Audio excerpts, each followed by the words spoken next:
a harbinger of terror. We entered hostile territory, taking the battle to IS with Kurdish Peshmerga fighters. This was their second attempt to free the village of Fazliya. Last week they faced heavy resistance. Along the way, tension building as we start to come under fire and to respond. Well, we're moving forward now very slowly and carefully. We're hearing quite a bit of outgoing fire. The troops are trying to gauge how much resistance is in these villages. This was the answer. A massive roadside bomb just ahead. It was one of 4 on our route.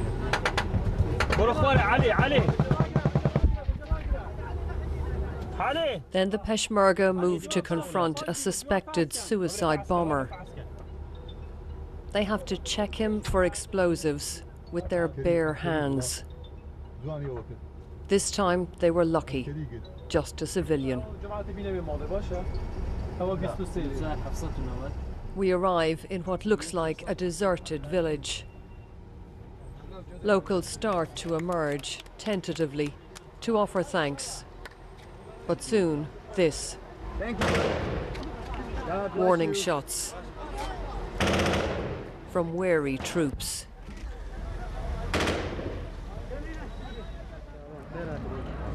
At last, freedom and relief. There's nothing to worry about, he says. It's all over. But there's a legacy of torment. They destroyed us, says Mohammed. They completely destroyed us. There was a sense of a community coming back to life, of old friends reuniting, freed from the tyranny of IS.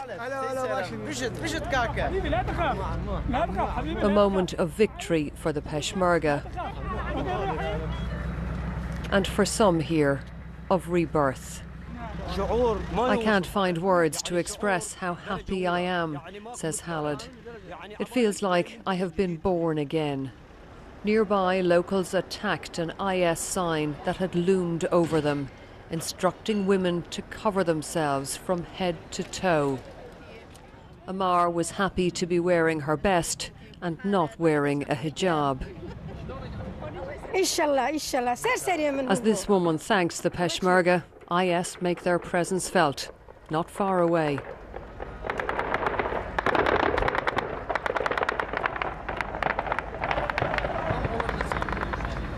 Helping to secure the village, Alan Duncan, a volunteer sniper from Scotland. He's fought with the Peshmerga since 2014 and has been part of the recent push against IS, or Daesh. It's kind of funny because places they're weak, places they'll stand and fight, they're very up and down, you know. But you're talking a lot of these people cheering the now were probably Daesh. They're just going back in their community, so they haven't gone away. Even as they celebrate, the troops know their enemy could soon re-emerge. Well, the Peshmerga are now moving through the village. They're securing the area street by street. And more civilians are appearing. They can speak freely for the first time in over 2 years. But there is still some tension here. The fighters are concerned that among those coming out onto the streets, there could be suicide bombers. But there were no threats concealed among the villagers. They were savouring the chance to reclaim old pleasures, banned by the jihadis. The black flag of IS has been pulled down from the mosque, the Peshmerga vowing that never again will it be allowed to fly here. Orla Gearan, BBC News, Fazliya, Northern Iraq. US Air Force has launched a new assault on Islamic State positions outside Kobani in northern Syria. Turkey, though, providing limited support for the US operation. It has approved drone reconnaissance flights, but has not yet opened up its air bases for American warplanes. And many Kobani refugees willing to go back and join the fight against Islamic State are actually being trapped inside Turkey. NRT's Murad Gazdiev now reports from just outside that war zone. That tree line is on Syrian territory. Just behind it is Kobani, where all the fighting is taking place. And there's actually just been an airstrike. We could feel the tremor all the way over here. The very ground shook. Now this is as close as we're going to get to Kobani. In fact, we're pushing it as it is. We're expecting one of those police cars over there, military cars rather, to come over here at any moment. In the best case scenario, it'll be a warning. In the worst case scenario, it'll be tear gas. Just behind us are a group of Kurds, watching helplessly as jihadists overrun their city and airstrikes pulverize their homes. Worst of all, they say, is that they're being prevented by Turkey from joining their brethren in the defense of Kobani. But Kurds are fighting for their city, and not all of them are men. Kurdish women are both mothers and fighters. And right now we're at war with the so-called Islamic State, which is Islamic in name only. They slaughter children. They are true terrorists. Up to 10,000 Muslim mothers, sisters and daughters have taken up arms and joined Kurdish militias in Syria. And now they're fighting against the Islamic State. The group is known for kidnapping women by the hundreds, reportedly using them as sex slaves for the jihadists. But for those defenders injured in the bitter street fighting, there's no guarantee of medical help. This is one of the ambulances that's ferrying injured Kurds, both civilians and fighters, from Kobani to the various hospitals here in Turkey. This doesn't happen often. A Kurdish fighter says he spent hours at the border crossing to Turkey, trying to secure passage for his injured comrades. One by one, they died during the wait. Once the soldiers realised the refugees were dead, they said, "Now you can cross with the bodies." To me, it's clear they died because they waited so long. I cannot forget that. Turkey disputes this, saying that it provides prompt medical attention to anyone who needs it. Meanwhile, the Kurds continue to bury their dead. Here, 4 female fighters who died defending their hometown from the Islamic State. Morad Gazdiev, RT. The leading force fighting Islamic State on the ground is the Kurds, who are being armed by the Americans. However, Washington's support for the Kurdish fighters irritates its long-term ally, Turkey. Caleb Morpin reports on how the US has tried to get round this problem. Turkey was furious when it found out that the United States, their longtime ally and NATO partner, was going into Raqqa without them. We do not need terrorist organizations like the PYD and YPG in the Raqqa operation. Let us work together to wipe out Daesh. America, the coalition, and Turkey can join hands and turn Raqqa into a graveyard for Daesh. As the United States is aligned with 2 bitter enemies in Syria, the Turkish government and the Kurdish fighters, it's got a tricky bit of maneuvering to do. Secretary of Defense Mattis says that the United States will eventually take back the weapons it's now supplying to the Kurds after the defeat of ISIS. And this is turning into no small matter. At this point, the United States is shipping in heavy machine guns, mortars, other small arms, and even some armored vehicles. It's totaling over $100 million worth of war toys, a large portion of which are going to the Kurds. And when it's all finished, some 500 U.S. military personnel will have the task of collecting it all in an area that's almost the size of Pennsylvania. Maybe they'll knock on doors and say, "Hey, you know those weapons we lent you? Yeah, you're finished with them, right?" And who knows what answer they might get. The United States has promised to monitor the area and send out a monthly report that will include photographs. This sounds like a great idea, as the USA has already lost track of billions of dollars worth of weapons they sent to Iraq. And some of those weapons have ended up in the hands of terrorists there.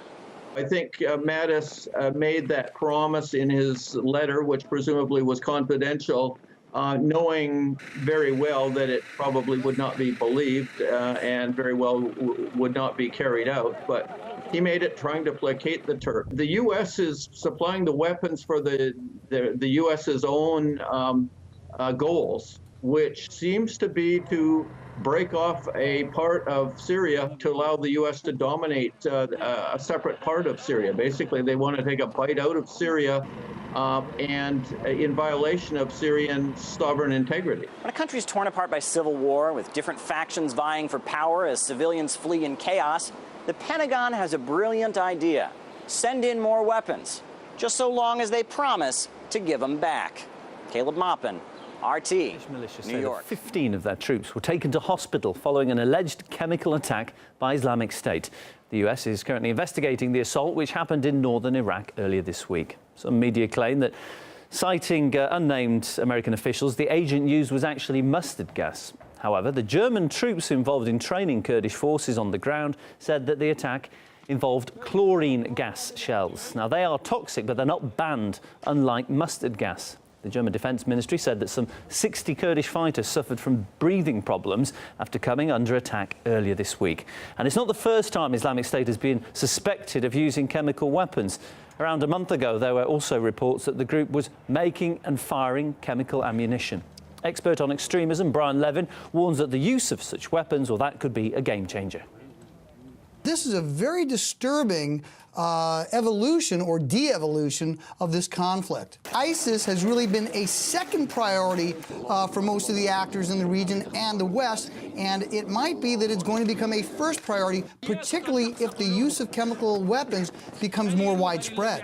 This is a red line, and we're right on to Syria now, where Kurdish fighters have inflicted another blow on Islamic State group fighters. Yesterday, the capture of Tal Abyad on Syria's border with Turkey was announced. Another town was taken earlier today. We're speaking, of course, about Raqqa province, not very far to the north of Raqqa itself, which is, of course, one of the main towns in the control of the Islamic State organization. For more on the story, I'm joined by Wassim Nasser. Tell us a little bit, first of all, Wassim, about these towns that have been taken within the last few hours. We've heard about the taking of a town. Yesterday was the taking of a base. It seems as though these Kurdish forces are getting closer and closer to Raqqa itself. Yes, and anyways, they advanced really from Kobani towards the east, and then from the regions in the east that they control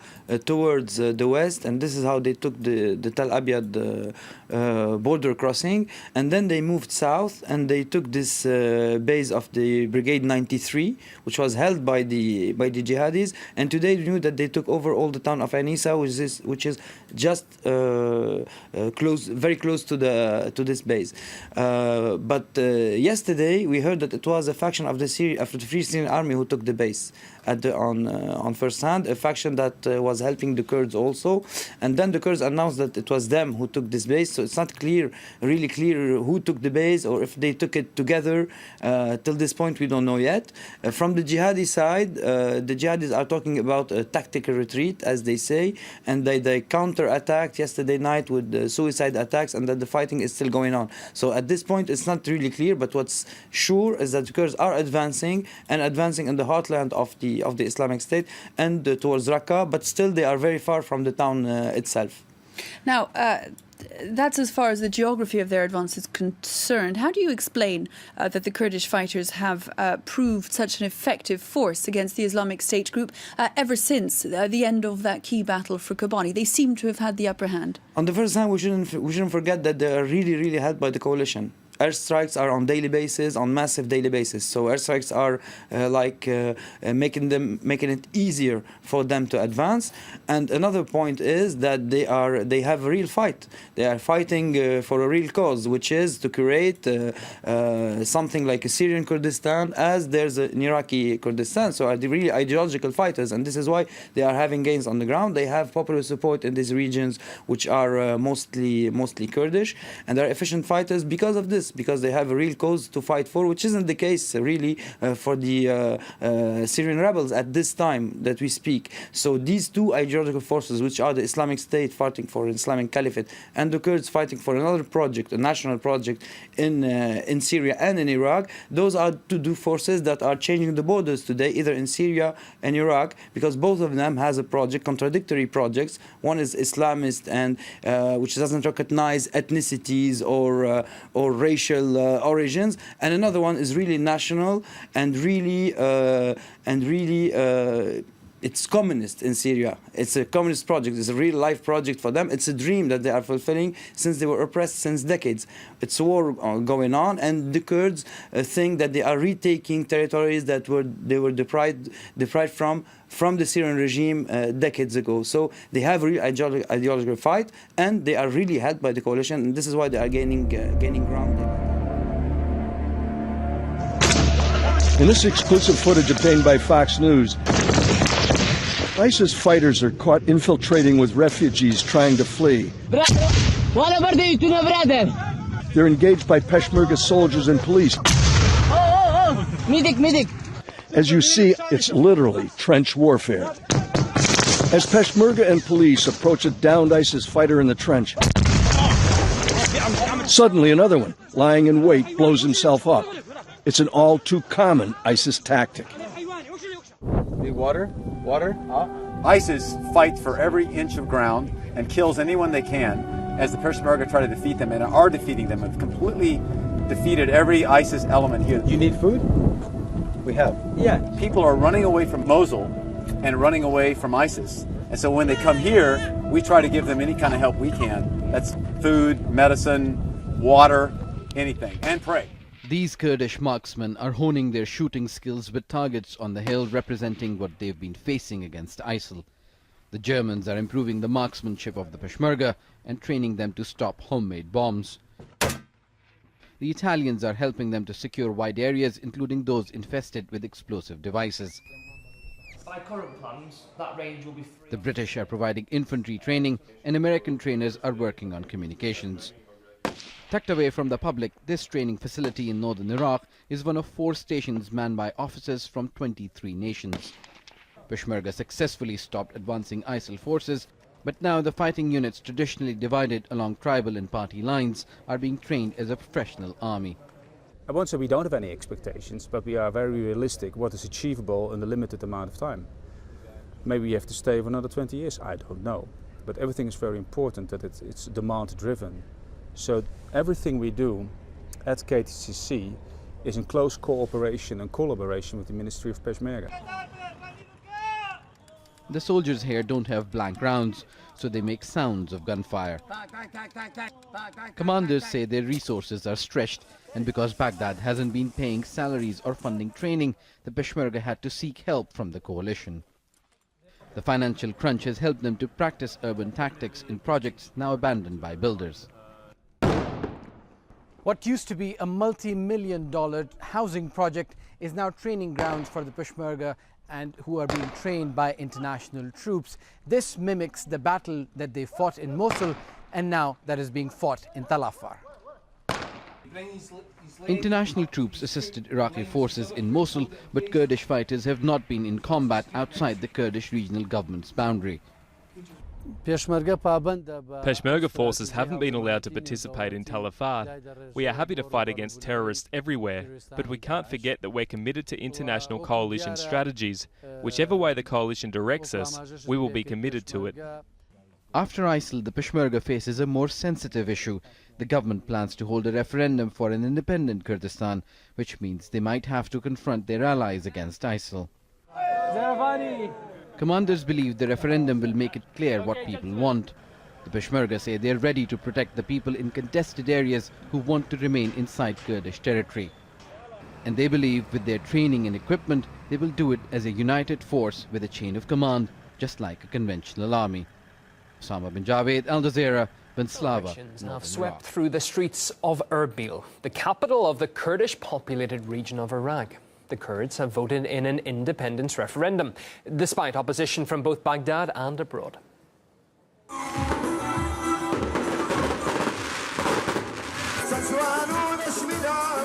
We just want to show the world what our people want, telling the world that we want to head for independence in a democratic way, through dialogue and negotiations with Baghdad. This is an unconstitutional decision against the social fabric of our citizens. We will not recognize the referendum or its results. 6 million people were eligible to vote and turnout was reportedly 70%. Official results are expected by the end of the week, but the prediction is that there will be an overwhelming yes vote. Baghdad sees the referendum as another source for destabilization of an already fragile state and doesn't want to lose its oil-rich region. Well, the Kurds are one of the largest ethnic groups without a state. Some 40 million people spread across 4 neighbouring countries, Turkey, Syria, Iraq and Iran. All have opposed the referendum, fearing it would embolden their own Kurdish community. Iran has closed its Kurdish airspace and started conducting military drills on its border. Turkey, for its part, is conducting joint military drills with Iraq and threatened to block an oil pipeline operated by the Kurds. Ankara even suggested the possibility of military action. Nobody should expect us to tolerate a new conflict zone right next to our border. This recent development poses a threat to our nation's very existence and its future. We will not hesitate to take military action similar to what we did in Syria when we rid its cities of ISIL fighters. As I have said, we could take action at any time. Well, we discussed the Iraqi-Kurdish referendum with Namo Abdullah from Rudaw, a Kurdistan media network, and former CIA officer Jack Rice.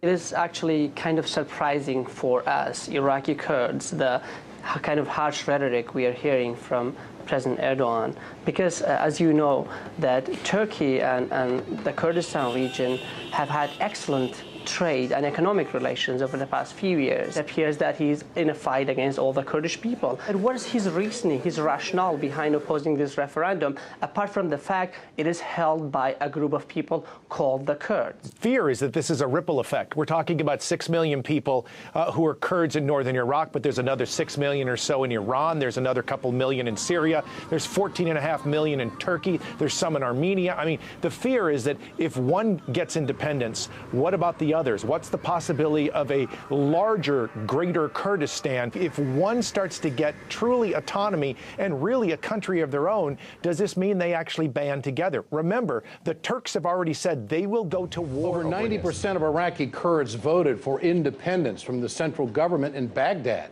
Baghdad considers the vote illegitimate, as they have before, and Turkey and Iraq have conducted joint military exercises in an attempt to intimidate the Kurds. For more on this, we turn tonight to Namo Abdullah. He's the Washington bureau chief for the Kurdish network, Rudaw. Great to have you with us tonight. Thank you, Ed. Intimidation is the word that comes up. Will the Kurdish people be intimidated by these joint military exercises? I think it is really hard to intimidate the Kurds after defying ISIS. But, you know, Turkey is the second most powerful army of NATO. Iran is definitely a powerful country. So is maybe not Syria and Iraq as much. But these two countries can easily invade Kurdistan. But, you know, the Kurds defied Saddam Hussein's army as well in the past. I think the international community, you know, the Kurds hope that the international community would not let these two powerful countries invade Kurdistan. Why won't the surrounding countries respect the vote? Well, Iran and Turkey, as you know, they have a sizable Kurdish minority. And these two countries are afraid that because once we get independence, there are, let's say, 20 million Kurds in Turkey who might want the same thing. The same thing could happen in Iran. But I believe that in Turkey especially, the issue is exaggerated, because the Kurdish people there have always said they're not interested in secession. And the most powerful party there is a Marxist-Leninist organization. It's ideologically against nation states. It's never wanted a nation state. So Turkey and Iran are concerned about loyalty. Absolutely. And they're concerned about a unification of all Kurdish people, which could cause some serious problems. Which is very unrealistic, because that would never happen. I mean, the Kurdish people in Turkey, as I said, are not interested in creating a nation state. I think these countries, to be honest, have some sort of, unreasonable fear about a Kurdish state in northern Iraq. Iraqi Kurdistan has proven to be a reliable trade partner for Turkey. I mean, like that. So they don't deserve this, in a sense. That's the feeling I get from you? I definitely think they don't. They don't deserve this. Well, how aggressive do you think Turkey will be if the Kurds remain resolute on this vote? I think it depends more on how the international community would react, rather than on the Kurdish resolve. because if the international community or the United States per se allows Turkey, it wouldn't mind even invading Kurdistan. It tried to do the same thing in Syria, but the United States, because it has an interest in defeating ISIS and it has an interest in supporting the Kurdish forces in Syria, it has stopped Turkey from doing a lot in Syria. Does this parallel the vote in Crimea at all? I mean, I'm not an expert on Crimea, but But this is a vote of the people. Yes. This is the will of the Kurdish people. I think one would say that every people has a right to decide their own future. The Kurdish people have certainly been one of the most persecuted and oppressed peoples in the world, and they are considered the largest ethnic group without an independent nation state of their own. I think it's really hard to make a moral argument against an independent Kurdistan. Namo Abdullah, Washington Bureau Chief for the Kurdish Network. Thank you for joining us tonight. Appreciate it. The last passengers to catch a plane before the closure of the airspace to international flights over the Kurdish region. For Rinjbar Zibari, it meant cutting short a vacation that was 2 years in the coming. It was the first time his 2-year-old son, born in New York, visited the homeland. He says he didn't feel safe transiting through Baghdad. That's the thing, yeah, being Kurds, being voted in the referendum, it was going to be a long shot. The measure was taken by the central government in Baghdad after the Kurds went ahead with their referendum against all odds. Iran was the first to close its airspace to all flights from the Kurdish region a few days ago. That's it. From now on, no more international flights from both this airport and the one in Sulaymaniyah for a period of 3 months. Only special flights will be allowed, but with prior approval from authorities in Baghdad. Anyone else wanting to travel from here overseas will have to transit through one of the domestic airports outside of the Kurdish region. Or they can travel by road.